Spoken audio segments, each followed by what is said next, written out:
pembuatan bir petok, minuman khas dari Betawi. Saya dengan Anindita. Saya dengan Jani. Saya dengan Faika. Saya dengan Talita. Saya dengan Aina.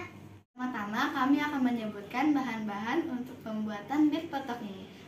Ada air 2 liter, kayu manis, bunga lawang, kapulaga, dan biji pala. Cengkeh, jahe, serai, dan daun jeruk. Kayu secang, ada daun pandan, Dan ada gula pasir, ada garam, dan juga gula merah.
Terima kasih teman-teman telah menonton video ini. Jangan lupa like, comment, and subscribe. Bye!